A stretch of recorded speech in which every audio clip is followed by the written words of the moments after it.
Hey, what's going on, everybody? This is Tyrone back with Tech Life.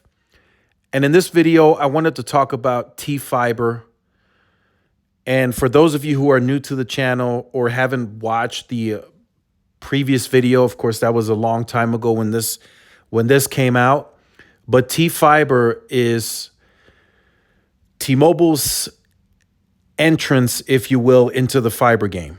So this is available in parts of New York City. And yes, there's an actual website that you can go to. I will leave it in the description down below so you guys can check it out and see if it's available in your neighborhood in New York City. So the reason I wanted to talk about this is because I want to see, like, what is T-Mobile going to do? What are they looking to accomplish long term? So the initial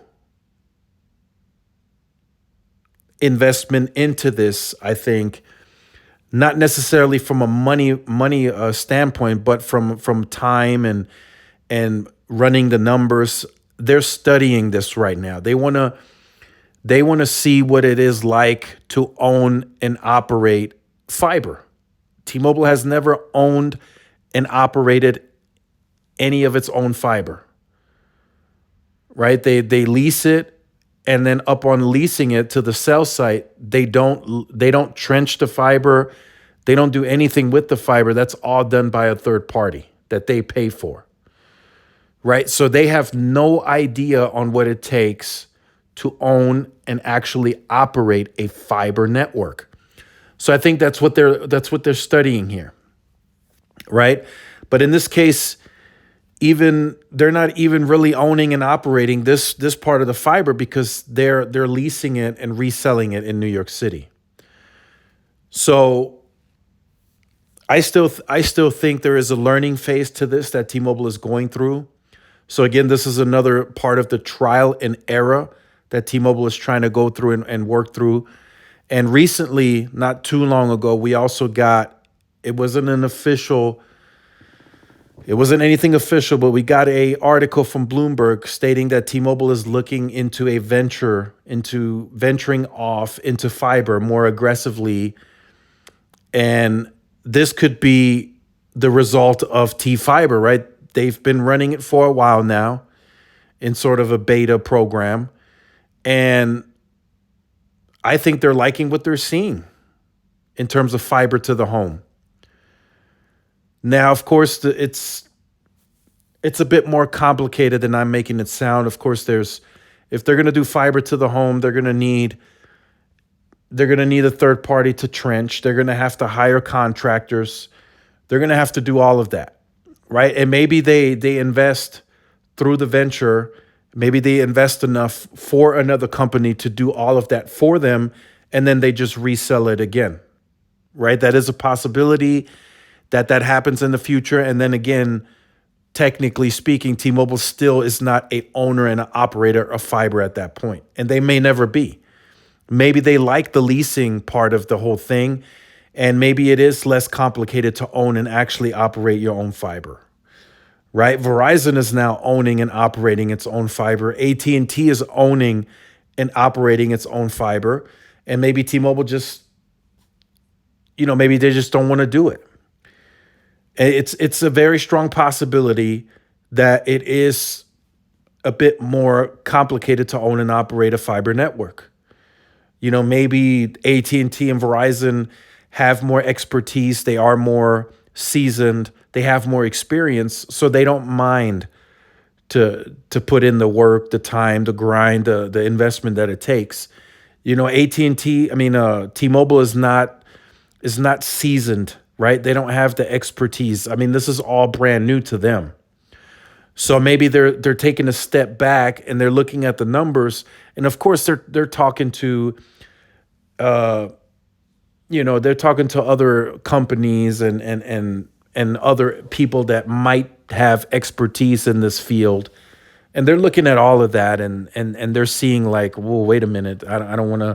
We don't want to take on this huge of a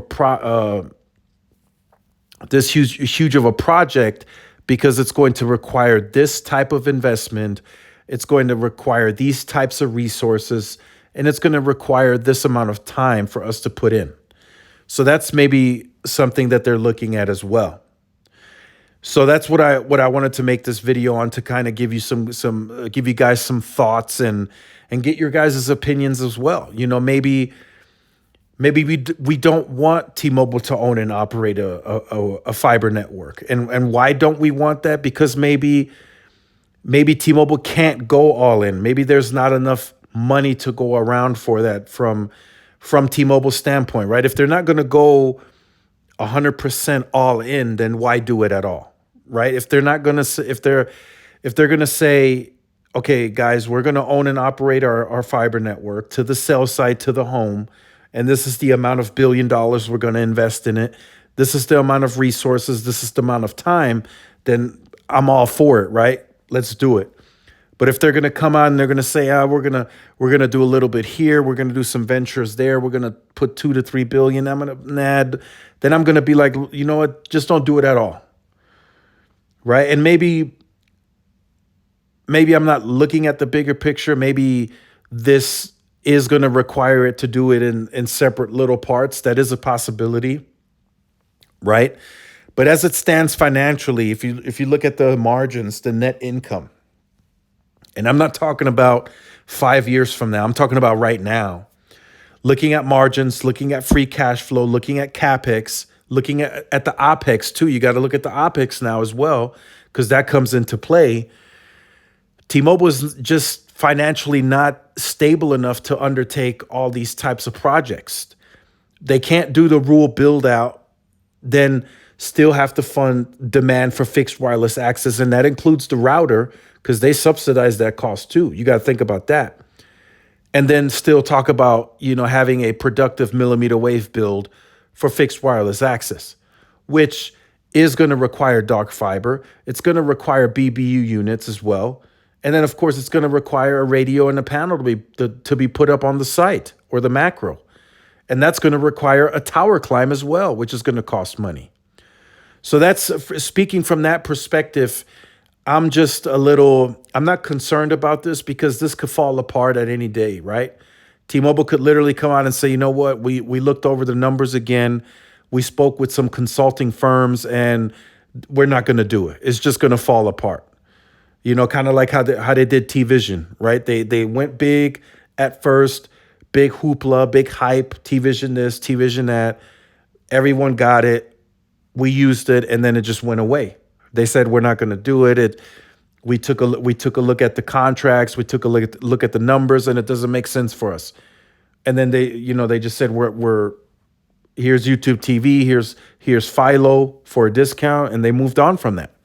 And they pivoted and moved on very, very quickly, because it was just, if you did not own and operate the content, it was just going to be too expensive, and that cost was going to have to get pushed off onto the consumer. And that's what T-Mobile did not like. T-Mobile wanted to disrupt the TV industry. They didn't want to be just like another cable provider. And that's kind of, I think, where it fell apart. But with the T-Fiber, I think it's an interesting approach. Does T-Mobile need it at some point in time? Maybe, right? Maybe they can, in their system, they can kind of break it down per region, and they can see like, okay, in this specific city, we have an insane amount of fixed wireless access traffic. And I'm not talking about just from the consumer side. I'm talking about small business, enterprise that may be on fixed wireless access. And maybe, just maybe, they can offload some of that traffic onto fiber. Maybe they can tell that customer, hey, in the meantime, while you're using our fixed wireless access product, we're going to work on getting fiber installed at your location. And then when that's ready, we just pick up the fixed wireless access router and put this fiber router, and then you'll get 1 gig down, 1 gig up, symmetrical speeds, right? That's a possibility. And I'm just thinking out loud here. I'm speculating. I don't know for sure, but I'm thinking that's a possibility, because not all usage is going to be the same on this fixed wireless access product. T-Mobile is going in blind. They give the consumer the router, they let the consumer use it, and then they don't know what's going to come of it. They don't know if it's going to be 200 gigs or 2 terabytes. They have no clue. And and that usage varies per user, right? In some cases, you get somebody that has the product, they game all day, they do BitTorrents, and boom, next thing you know, there's 5 terabytes gone.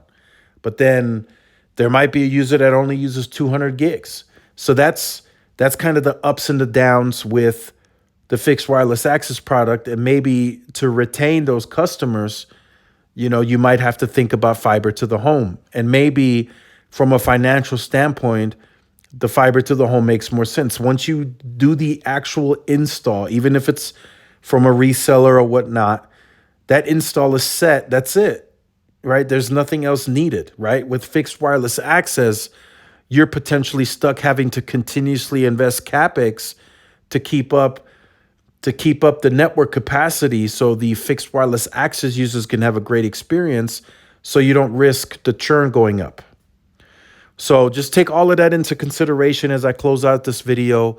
This T-Fiber is a very interesting story, right? And it looks like it's picking up some steam, but we need more detail and info from T-Mobile as to how they're going to approach this. Is this even going to come to fruition, and what that investment looks like long term? Those are some of the points that we're going to need from T-Mobile. So make sure you guys stay tuned to the channel for more. Like, share, subscribe, follow my social media outlets. This is Tyrone with Tech Life, and I will see y'all in the next one. Peace.